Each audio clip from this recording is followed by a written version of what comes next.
From the East and the West, you've heard others, but now you've tuned into the best. This is a Prime Wave Media production.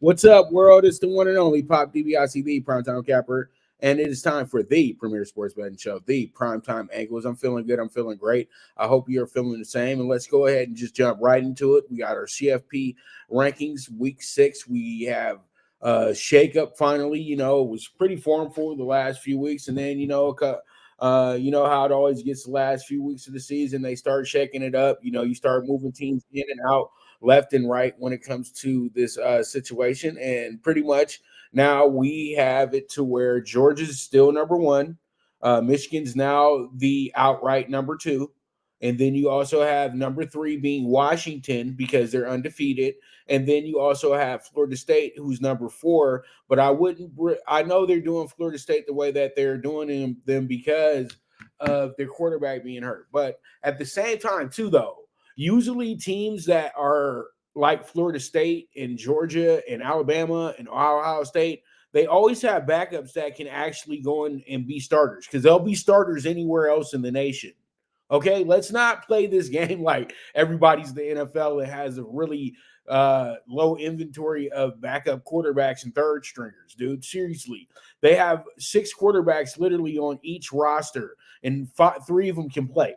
And really, pretty much, sometimes guys are put ahead because they are higher recruits, higher ranked in recruiting and things like that. But let's get down to it. We got our first games. We got our first group out of the way here. And, you know, Ohio State's out for the moment. And we'll talk about their possibilities of making it to the CFP as well, too, on our next topic right after this. So, it is bowl week as well, too. Not bowl week, but championship week as well. So we have a lot of good championship games coming up this week. You know, we got Liberty playing against New Mexico State. You got number 5 and number 3 in Washington and Oregon. You got you have number 1 and number 8 in Alabama. You also have 14 and number 4 in Florida State. And then you have 2 and 16 with Iowa and Michigan. And, you know, Tulane is playing against SMU. This is going to be a tough game, even though SMU is not ranked. And then you have Oklahoma State, 9 and 3, looking to go ahead and send off the Texas with a loss. And you got Texas coming here, number 7. And these games are crucial for Texas and Alabama. Both of them lose, they're gone. They're out of it. They're sayonara. See you later.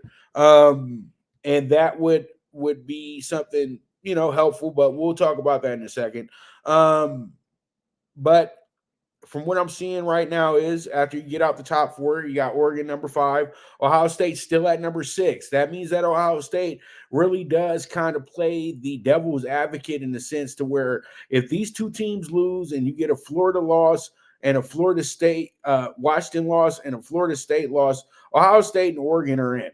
Okay, that's how they would get in. But yeah, Missouri number 9, they shouldn't even think about it. You have Penn State number 10. Number 11 is going to be Mississippi. Oklahoma's number 12. So if we had the new CFP, which is 12 teams, it would have left out LSU. But knowing how they play the politics game, they would have figured out a way to eliminate somebody like either Missouri or Oklahoma in this situation to figure out a way to get LSU in the mix because LSU is the type of team that can run the table. That's what everybody does know. Louisville, number 14, 7-1 in conference play. They get themselves to their first conference championship. This team came a long way. This team was absolutely just terrible a few years ago. Now they find themselves in position to actually go ahead and possibly win the ACC. Then you have Arizona, number 15, probably the best story of the season. This team did not have expectations. They didn't even expect this team to win more than 5 games this year. They've actually won 9 this year, and they're the number 15 team in the nation, and they're looking to just keep building resume. They look like a Holiday Bowl team, in my opinion. So you know how it goes. We got Iowa, who's 7-2 right now. Iowa looks like they could be their opponent in the Holiday Bowl this year as well, too. So that should be a lot of fun if that does happen. Then you have Notre Dame, who's Notre Dame is going to probably be on New Year's Eve, playing on New Year's Eve, regardless of anything or any somewhere in the area of that. So they're going to get invited to some type of bowl. That's pretty good for them. And then you got Oklahoma State, 7-2.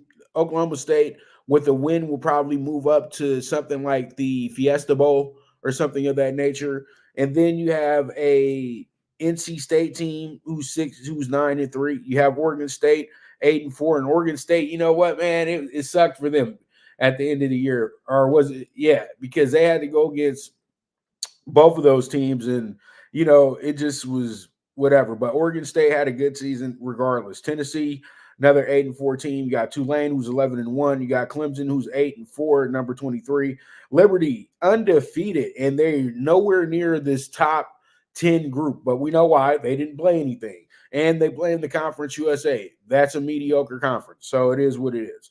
And then you have Kansas State, number 25.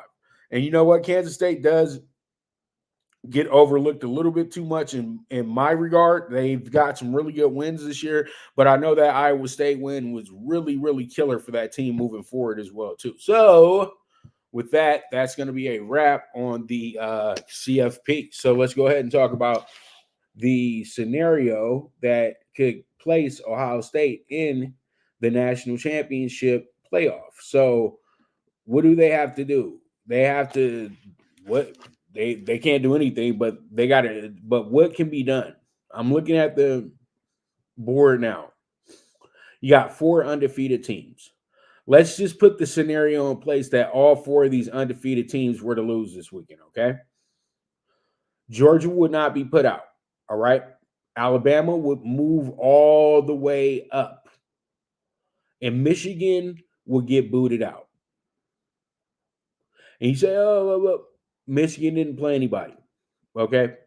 And Michigan did dominate. They looked good. Everything looked great. But when you look at strength of schedule, that will pretty much put them out of the group because they didn't play anybody. The only win on the resume is Ohio State. And that could be alarming to where, yeah, they stick around because of that. But since they don't have since neither has their title, since neither won the Big Ten title, then for the committee to not be burned at the stake, they probably would have to remove both of them. But I think if they were to choose one of them, they would choose Ohio State. They know that Ohio State is just they're bringing more of an audience. That's all it is. But it would be fun if you got an Ohio State Michigan Rose Bowl. That would be off the hook. But I would say that Oregon would sneak, or they would give Oregon the opportunity because they would love to have this Big Ten Pac-12 Rose Bowl one final time, and then Florida State is out of it. They would be all the way out of it. But this would probably be the loophole that could get another Ohio State-Michigan situation in play as well, too, with Oregon. But that means that if Texas or Alabama wins, they would be in the group. It's always tough for the committee. But I would say this, though. Alabama, Texas lose. That would be more of an insurance for Ohio State, okay? And that would mean that, Texas would lose the Big 12 and Alabama would lose the SEC. This would keep Georgia in the first spot. Now, Michigan loses their game. I would say that this would possibly give them the idea to keep Michigan around, probably as number 3. And so you will possibly get a Georgia. Ohio State, Michigan, and Oregon Final Four. But I know they don't want to have two teams from the same conference. They're really trying to make this to where they are going to avoid the two teams from the same conference. And I say if you would do it the fair way, I know that you would give Georgia the opportunity to defend their national championship if they lost, but look at Georgia's schedule.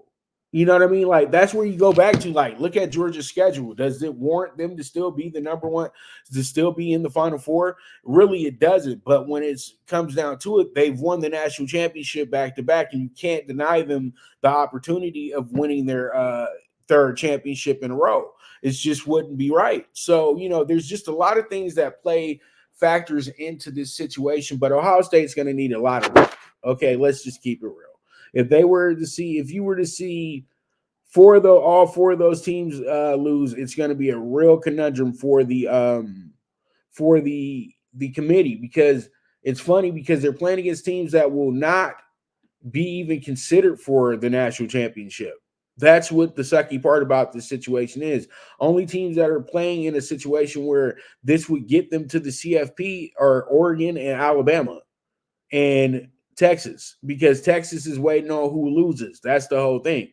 They're not going to just let Texas move up. But one of these undefeated teams or two of these undefeated teams ain't going to be undefeated no more. And so that's pretty much what my point is that you have to be prepared for two of those teams to lose this weekend. And where do we go from there? So with that, that's going to be a wrap on our college football talk. And tomorrow we'll be reviewing not bowl games, but championship games. You feel like bowl games, you know what I mean? So we move forward. Let's go ahead and talk about the CBB Top 25. CBB Top 25, it's still early in the year, so you can't really ask for anything when it comes to it. You know what I mean? You can't get too crazy about it. So, where we're at right now, you have a team that's number one in the nation, and you got a team that's number one in the nation. Damn. You got a team that's number one in the nation in Purdue. And then you also have Arizona, who's number two. And both these teams have played great basketball. It doesn't matter that they're undefeated. They've played great basketball. They've beaten great teams as well, too. Purdue on the resume, they beat number 11 Gonzaga. They beat number 7 Tennessee. And they beat number 4 Marquette. They just went ahead, and they possibly will be the number one team in the nation probably more than once this year if they lose out on it. But this team actually has the makings of a team that could possibly go undefeated because they have the biggest person in the country. And they have one of the more veteran groups in the country as well, too. Then you have Arizona, who's a well-coached group that it features a lot of foreigners, and they have some really top flight guys as well, too. Marquette is a very spirited team, and they have this real moxie to them, and they can shoot. They got a lot of NBA guys out there on that squad. Then UConn, the defending national champions, you know how it goes with them. They're probably going to crush and cruise their way into the conference play, and that's when things get a little murky for UConn. Then you have Kansas, who's 6-1, 3-0 at home. That should be a lot of fun as well, too. For them moving forward, Kansas is going to be a team that's going to stick around in the top 5 this year, regardless of what happens to them week in and week out. You have Houston, who's number 6 right now, undefeated. They're another team that you have to tell yourself, they do present the element that they can really go ahead and possibly go undefeated this season as well, too, if they're able to get through this non-conference schedule with no scratches on them, because the AAC doesn't have that second team that really can challenge the Cougars. I know that you're probably saying, "Whoa, no, Memphis." No, Memphis is that situation's whatever. Then you have Miami, a team that pretty much lost the other night, but they're still a great team. They're well coached. They're going to be a team to really look out for in the tournament. Baylor, 7-0, 4-0 at home. It might be one of those teams this year with Baylor. You know what I mean? They're playing great defense, rebounding the ball. Baylor's always tough to beat. And then you have Tennessee, who's 4-2. You have Gonzaga, who's 5-1. You have Kentucky, who smashed last night, 6-1. You have Texas A&M, 6-1. Creighton is 5. is 5-1. You have Texas 5-1. North Carolina's 5-1 and 5-1. We'll be previewing their game in a second. We also have Villanova, who's playing against St. Joe's tonight, and they are 6-1. You have then BYU and Colorado State 19-20. They're both undefeated, 6-0. And then you also have Mississippi State, who's 6-1, surprisingly. And then James Madison's playing some really good basketball as well, too. Got some good wins, too, this year already. And they're 6-0 as we move forward. Then you also have Alabama, who's 5-2. And then you have Illinois, who's 5-1. And then you also have Oklahoma, who's 6-0. And I know I said this about Houston. They're going to have to deal with FAU this year as well, too. But FAU, though, this is a different animal for FAU this year. They had pretty much everybody come back, but now everybody knows how good they are, so they're going to be taken very seriously. So with that, that's going to be a wrap on the CBB top 25 right there. And pretty much with that, let's go ahead and jump into our CBB game of the day, and that's going to be Tennessee number 10, who's 4-2, going against UNC number 17, who's 5-1. This is a 2.5-point spread to UNC, over under 143.5 as well in this game. So this should be a really, really fun game in all senses of the word. And I do expect this game to be pretty close. That's why the spread is absolutely on the money for this game. And it looks like it will make a whole lot of sense. So pretty much this game is not something that Tennessee has to say to themselves that is a must win. But, you know, this team is actually playing against, you know, their toughest portion of the schedule. They just played the number 2 and number 1 teams back to back. And, you know, because they were in Maui last week. So those 2 losses are more about what type of tournament that team was in. But before that, this team won all their games by double digits. So they're going to be tough tonight against the North Carolina team that's back in the top 25. But for how long? And, you know, the Tar Heels kind of had a cupcake schedule coming into the year. You know, you start the season off with Radford, then you play Lehigh, then you play UC Riverside, and you play Northern Iowa. So you had 4 games in place. And then by the time you play somebody real, who was Villanova, they beat you by 2. And then Arkansas, you beat them by 15, the number 20 team in the nation. So you do have that in that regard. But, you know, this game is going to be tough. Florida State on Saturday is always going to be a tough game because Florida State, doesn't matter how they're playing, they always play up to UNC. And then, you know what? There's going to be a point here for this month in December where they play some really tough games. They got Connecticut, Kentucky, and Oklahoma. All these games are going to be primetime type games, and they're going to be absolutely litty. So we'll see how it goes. We'll see how it shakes out. But North Carolina does look like the 3rd, 4th best team in this conference right now. So this should be something that's pretty good. And, yeah, that's just pretty much going to be it right there. And where I'm going with this tonight, I think that North Carolina does step up to the challenge tonight. This is going to be a tough game. So I do like the money line on North Carolina tonight because they will be on the hill, baby, at Chapel Hill. So we'll see how it goes. We'll see how it shakes out. But this should be a very good game from their legendary arena, the Dean Dome. So with that, let's move forward and go to our commercial break. When I get back, we're going to jump into the state of the Lakers, and then we're going to talk some more NBA as well, too. So you guys stay tuned. This is the Premier Sports Betting Show, the PrimeTime Angles, with the one and only Pop DiBiase, the PrimeTime Capper. Good News Only Racing Club, led by the legendary Doug O'Neill, the trainer of 2 Kentucky Derby winners, and I'll have another in Nyquist. Also trained 2-time Breeders' Cup champ Golden Sense, who are just a part of a long list of thoroughbred champions trained by Doug O'Neill. The Good News Only Racing Club has a young core of horses to look out for in Dennis's Celery, Irish Heatwave, and Notre Dame, just to name a few. Win the day every day with the Good News Only Racing Club, a proud sponsor of the NFL Bet Exchange. From the East and the West, you've heard others, but now you've tuned into the best. This is a Prime Wave Media production.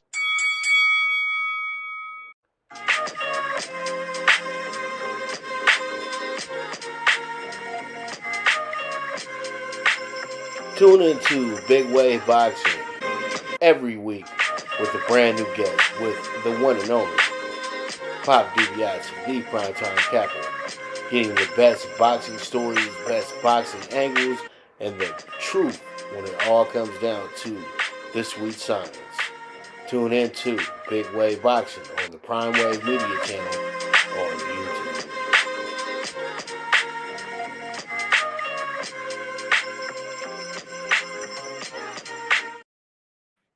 All right, here we are. Let's go ahead and jump into it.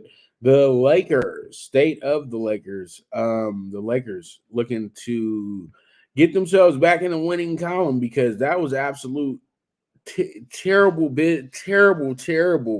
of the Lakers the other night. But they do get themselves a team that's 1-13 this month in the lowly Pistons. Man, 30 years ago, this was somewhat of a significant rivalry in the NBA because the Pistons and Lakers playing in the finals and everything like that. But now this is just another game in the NBA. This team is winless this month. I'm sorry. I'm over here giving them way too much credit. This team has lost 13 games in a row. So they are on the brink of possibly going 0-15 this month. That is not good. I think that, you're sitting up in here, I guess you're trying to tank or whatever you're trying to do, but it's just absolutely lousy the way that they're playing right now. The Pistons need to be better. You're looking at the Pistons stats, it's just not a good situation for this team. They're pretty good at shooting free throws, but they're terrible at shooting threes, and they're also pretty bad at assist turnover ratio as well too. Cade Cunningham is kind of coming into his own, 22.2 points. He's doing exactly what he was advertised to do. You got Ivy, Duran, Burks, Knox. They're all pretty much playing the same type of ball. They're all averaging either 10, 11, or 12 points right now, and this team is still struggling. Marvin Bagley, I would love to see them give Marvin Bagley an opportunity to actually play for a winner. So Lakers, you might want to look into that situation possibly. You know what I mean? Because Jackson Hayes and Christian Wood, I think that Bagley will probably play up to being a great player because he would be back home in Los Angeles where he played his best ball at, and it would be something that could work. But we'll see though. Killian Hayes, another guy who had a lot of press about him. He's not doing well. James Wiseman is wasting away here as well too. Sasser, who was a guy that they felt was going to be a good veteran. It seems like they can spread around minutes here with the Pistons, but I think that there'll be some sellers. They'll be selling some of these guys off, but it's crazy that they got two guys who were drafted number 2 in the NBA draft. They got a guy who was drafted number 1, and then you have a guy in Thompson who was drafted like number 6. So you got a bunch of top 10 guys and you guys still can't get it. But that just goes to show you that the NBA has no clue what they're doing when they're scouting out these players. They keep going and getting kids and they know they need to go get men. That's what the problem is with the NBA right now. You're not getting guys that are going to actually help your team win basketball games. You're getting guys that you can keep building assets with, and then eventually possibly we could get a big trade for a big star if we can move these guys. But if they don't play well, then they're just more guys taking up space in the league, or they're guys that are being wasted. You have to have Wiseman and Marvin Bagley on teams that will want to actually deal with them. That's the whole thing. So pretty much with that, that's going to be my 2 cents on the Pistons. But they are a dangerous team tonight because of everything I just called off, because they don't have much, and you got a big name in town in the Lakers. The Lakers this month, they've actually went 8-5, or actually 8-6 now after losing the other night to Philadelphia. And you know what? The Lakers got to clean this up, man. You cannot be getting blown out the way that they've gotten blown out in some of these games. 94 to 138 is inexcusable. Tonight, the Lakers have to tighten up on the defensive end. And if that means that they don't score as many points as they usually do, that's fine. Just tighten up on the defensive end, because this is a team that you're supposed to beat.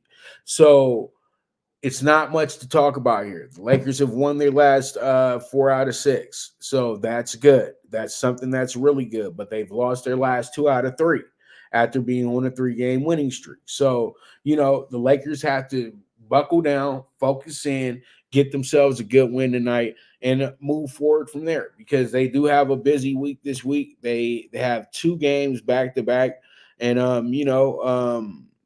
they got to get ready, and you don't want to waste too much energy with them tonight, but you want to make sure that you get them out the way early as well too. So with that, we move forward. Let's go ahead and jump into our next, which is going to be our NBA Tuesday night, which we start off with is with the Suns, who are 11-6, Raptors coming in here 8-10. So you have a Suns team that's actually catching their groove right now. They've been good this month, and they struggled a bit to start the year, but after starting the month off 2-4, this team has actually won 7 in a row. They got a good win over New York the other night. They also beat Memphis as well too on this 3-game road trip. They got good back-to-back wins over Utah. They also got some good wins over Portland and Golden State as well too. So this team is grooving and moving right now, and it should be something pretty good for Phoenix moving forward. But, it's always tough when you go up to the north and you play against these Raptors, not the baby dinosaurs, man. These guys always kind of play, but they've been struggling a bit. They've dropped their last 2 in a row. And this month, they've actually went ahead and they are 7-7 this month. So, they have that working out for them. So they're just doing what they usually do, being Midland. So, I think what happens in this spot tonight, I think it's going to be a big over bet on the Suns. I'm going to keep it honest with you. I think it's going to be a monster over bet on the Suns tonight as the road team, because a lot of people are going to feel like, okay, they're in a groove. They've won 7 in a row. They should win this one with ease. The spread tells me that the Raptors are going to win this game. That's what the spread tells me. But that doesn't mean they're going to win the game. But that just gives me a better idea that the spread is low, because you know that the game is 50-50. And so when the game's 50-50, you say to yourself, okay, do you ride the hot hand, or do you ride the team that they don't see coming? I usually ride the team that they don't see coming. So hopefully we can go ahead and that can work out, but we'll see how it goes. We'll see how it shakes out. But I'm taking the Raptors as my dog of the day at plus 130. So let's see how it goes. Let's see how it shakes out. We move forward from there. Let's jump into the 76ers and the Pelicans. You have a 76ers team coming in here as 12-5. You got a Pelicans team 9-9. You got this group that's plus 1.5 as well, too, over under of 231.5. So pretty much this should be a very, very fun game. And I really do look forward to this one, the way it plays out. But I truly do feel that when you look at these two teams, you got the 76ers who are cruising right now. They're feeling good about themselves. They're feeling great about themselves, to be honest. And you got a Pelicans team that's hoping that they can keep some cohesion going. Philly started off the month great. They won their first 6 in a row. And then they had a little glitch in the matrix where they lost 4 out of 6, but then they were able to win 2 in a row in their last 2. So that would make them 4-4 in their last 8. So, for this month, for a team to be 10-4, that's pretty good. And you got the Pelicans, who have had Zion in and out the lineup. They won their first 2 games of the month, then lost 4 in a row, then won 2 in a row again, and then lost and then won 3 in a row, now lost 2 in a row. So, this team has been up and down, up and down, up and down some more. You know what I mean? So that's what it's looking like for them right now. Team sitting at 6-8 this month as well too. So this is a big game for them. But all in all, though, you know that the advantage goes to the Sixers because they got the best player on the court. But you know what happens as well too is that you might not have Embiid tonight because you know Embiid's always dealing with some type of injury or something like that. And you know how it is with teams that are somewhat iffy. You know what I mean? Some teams that aren't considered elite, guys like to sit out. But I think tonight they're going to be getting buckets from everywhere. So I'm taking the over 230. Let's see how it goes. Let's see how it checks out. We move forward from there. All right. We got ourselves our next game coming up, which is going to be a game I've reviewed, I think, 3 times already, but they're playing for the 3rd time already. That's going to be the Rockets and the Nuggets. And, you know, the Rockets are a team that are kind of surprising guys a little bit this year. So, you know, you have to take them a bit seriously. They do look like a playoff team this year. And, you know, that's good that they were able to get the right coach, and then they were able to get the right free agents as well, too. So everything is looking really good for this Houston Rockets team that did start the month off with winning 6 in a row. Then they doubled back, went to the West Coast, lost 3 in a row, then came back home, won 2 in a row, and then lost to Dallas on last night. So pretty much they're trying to finish the month strong. They've beaten the defending world champions twice. Now they got to go to Denver to go play against them because Denver is much, much better at home right now. They're having road woes from what I'm seeing. But you know what? They picked it all up. It seemed like they were having a bad stretch there when they lost 5 out of 7, but they've won their last 2 in a row. And they have actually moved themselves into a better position this month. They're now going to be 8-6 for the month. And so they're trying to finish strong here against a Houston team that already beat them twice. And, you know, Houston actually beat them by 29 points. You know, I mean, 19 points. I'm sorry, 19 points. And this was on the 24th of November, the day after Thanksgiving. And before that, they beat them by 3. So, you know, they got a little bit of a chip on their shoulder. And it's crazy that they're giving the Nuggets a 7.5 here, but they haven't told anybody that they told anybody they lost 2 in a row to them. You know what I mean? So it happens. But with this game, this is more of a game that you look at and you say to yourself, let's just go ahead and ride with the team that feels like they know this team best. Sagoon really makes Jokic work on the other end.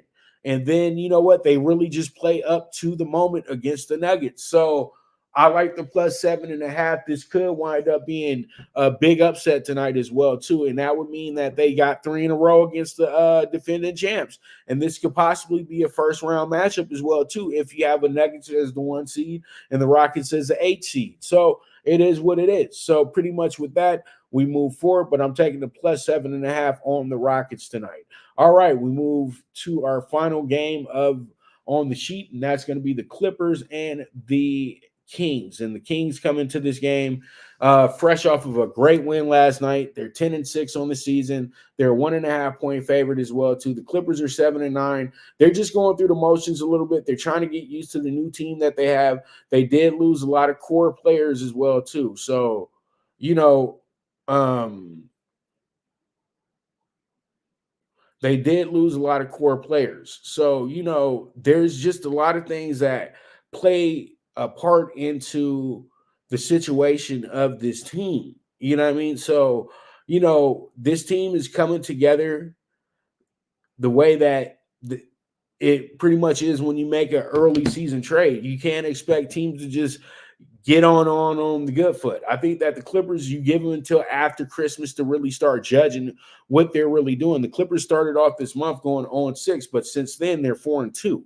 So pretty much they're trying to go ahead and finish this month strong with a good win over Sacramento and a good win over Golden State. So they should be strong tonight. Now, the Kings are really tired. The Kings played a game where they had to come back from 20-point deficits multiple times last night. So, you know, they're kind of drained in a sense. So this team's won 6 in a row, then they lost 2 in a row, then they won 2 in a row. So they're trying to finish the month strong as well, too. So pretty much what I'm going to do with this one right here, I'm going to take the Clippers on the spread. And I think the Clippers should go ahead and be able to win this game tonight by 3 or more points. So with that, we're going to go ahead and take another commercial break. When I get back, we will be talking those tickets. So stay tuned. Now you and your friends can compete in the sport of kings and win big with Stable Duel. Get the app, pick your horses, and get in on the thrill of horse racing with daily games competing against other players. Bring home the glory and the cash and move up the annual leaderboard while you leave your competition in the dust. Get in the game with Stable Duel. Play, race, win. Good News Only Racing Club, led by the legendary Doug O'Neill, the trainer of 2 Kentucky Derby winners, and I'll have another in Nyquist. Also trained 2-time Breeders' Cup champ Golden Sense, who are just a part of a long list of thoroughbred champions trained by Doug O'Neill. The Good News Only Racing Club has a young core of horses to look out for in Dennis's Celery, Irish Heatwave, and Notre Dame, just to name a few. Win the day every day with the Good News Only Racing Club, a proud sponsor of the NFL Bet Exchange. All right. We are back, and I had to run to the bathroom real quick. So pretty much here we are talking tickets, and let's go ahead and get down to the nitty-gritty and talking tickets. Up first, let's go ahead and get into the CBB PrimeTime PK6, and it's going to look a little something like this. It's going to be plus 22.5 Buffalo, also a minus 2.5 to Virginia.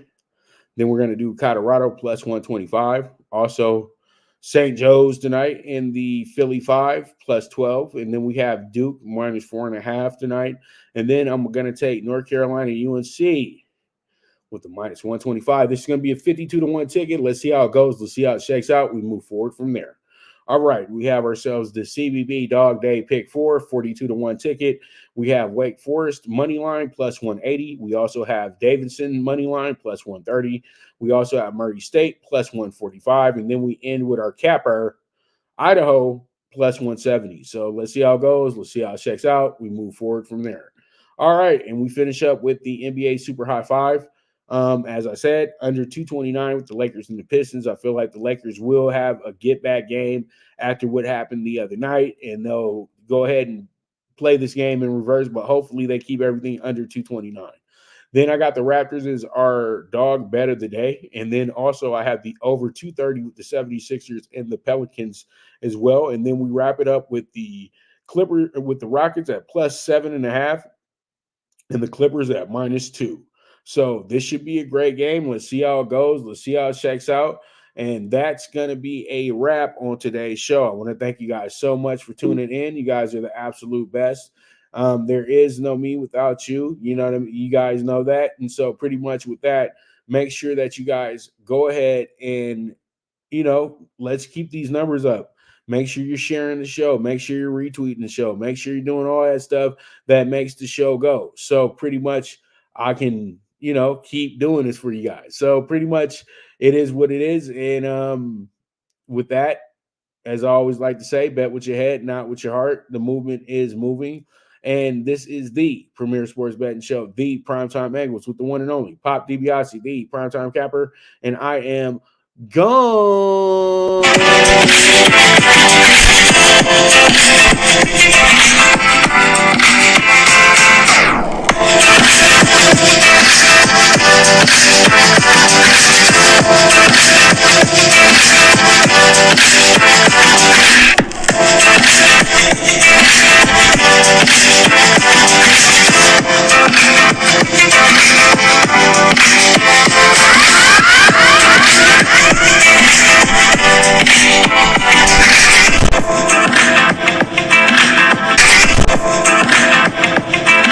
From the East and the West, you've heard others, but now you've tuned into the best. This is a Prime Wave Media production.